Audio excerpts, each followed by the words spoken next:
Last night, a buddy of mine practically dragged me out the door, insisting we catch the opening band at a local bar's music night.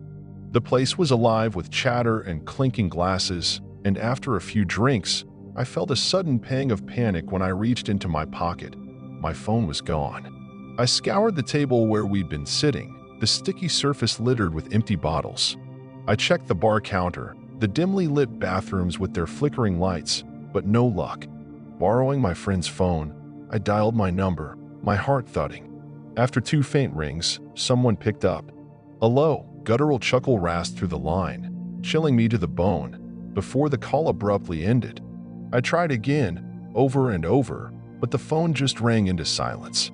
Defeated, I wrote it off as a lost cause and trudged home, the night feeling heavier with each step. When I walked into my bedroom, there it was, my phone, resting innocently on my nightstand, exactly where I'd sworn I hadn't left it. When I was a kid, I was always the last one waiting for the school bus, standing alone at the empty corner as dawn barely broke. One chilly morning, a bus rolled up, its engine rumbling low. No kids were inside, just the driver, his smile too wide, too eager, as he leaned out and beckoned me to climb aboard. Something twisted in my gut, a primal warning. "Where are the other kids?" I asked, my voice small. "We'll pick them up now, just get on," he said, his tone growing sharp, insistent.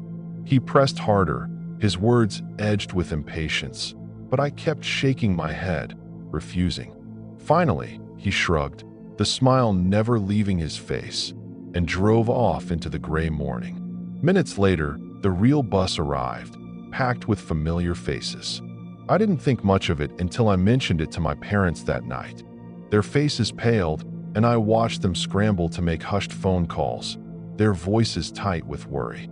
Looking back, that moment still sends a shiver down my spine, wondering who, or what, was behind that wheel.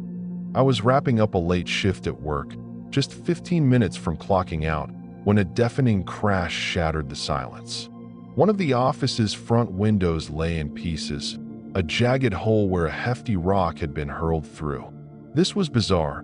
I was in an industrial district, 11:30 p.m., with every nearby business shuttered and dark. I called security, my voice shaky, and decided to get out of there.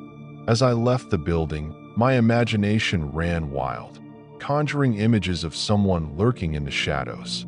I sprinted to my car, jumped in, and peeled out, my pulse racing. By the time I was nearing home, I'd calmed down slightly, until I realized something chilling. I hadn't unlocked my car. It had been open the whole time. My hand shot to the back seat, half expecting to find someone waiting, but it was empty.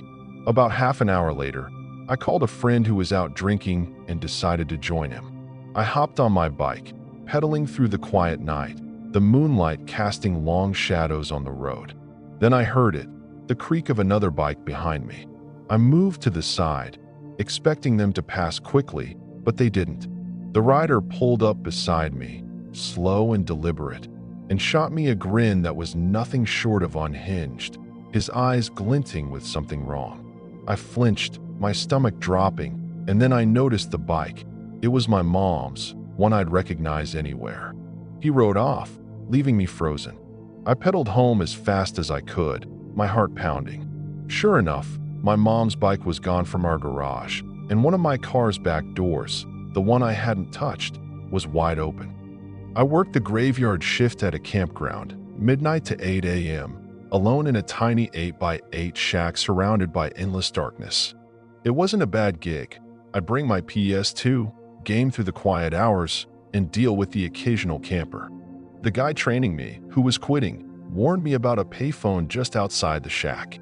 "It rings every night at 4:17 a.m., he said. "Just once. Probably an automated test call." He'd never answered it. I didn't think much of it at first. Summer nights were warm, so I kept the windows shut, muffling any sounds from outside. But by mid-August, I started leaving them open to let in the cool air. Sure enough, every morning at exactly 4:17 a.m., that phone would ring, a single, eerie chime that sounded warped, like it was echoing from somewhere far worse than a dusty campground. One night, curiosity got the better of me. I set an alarm for 4:15, stepped out into the chilly air, and waited by the payphone. When it rang, I grabbed the receiver, my hand trembling slightly. "Hello," I said. Nothing but dead air, thick and heavy, like someone was listening but refusing to speak. "Hello." I tried again, my voice louder, but still silence. I hung up, unnerved, but kept at it for a week, answering every night with the same result. Nothing. I let it go, chalking it up to a glitch. Then, in early October, I decided to try again. I set my alarm, stood by the phone, and picked it up when it rang. "Hello," I repeated, my voice echoing in the empty night. Then, a sound as sharp, rasping inhale, like air sucked through gritted teeth. A voice followed, rough as gravel, speaking my full name. William J. Thompson. It was a voice I'd never heard, cold and deliberate. My throat tightened, words failing me. I slammed the receiver down, my hand shaking as I fumbled coins into the slot and dialed -69. The call traced back to somewhere in California. I lived in Indiana. A few years ago, I rented an apartment from a friend who just renovated it. He bought the place cheap, fixed it up, but couldn't sell it, so I moved in to help him out. From the start, something felt off about the neighbor next door, a woman in her mid-40s who looked like life had drained her dry.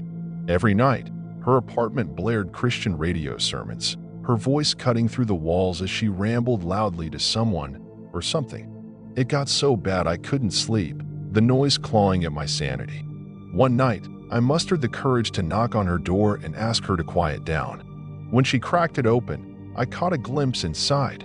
Walls scrawled with crosses in every color, words like Jesus, and angels smeared in frantic handwriting. Black paint coated the windows, sealing out all light, and the air reeked of damp rot, stained carpets, and cockroaches skittering in the shadows. No dog, yet the stench of animal waste lingered. "Please keep it down," I said. She stared at me, unblinking, and slammed the door. That night, the radio got louder. Things escalated when my girlfriend stayed over. I jolted awake in the dead of night, my eyes adjusting to a shadow looming beside the bed, watching us. I thought it was a sleep-deprived hallucination until the shadow spoke. It was her, the neighbor, clutching something in her hand, her voice low and eerie. "You should lock your doors at night."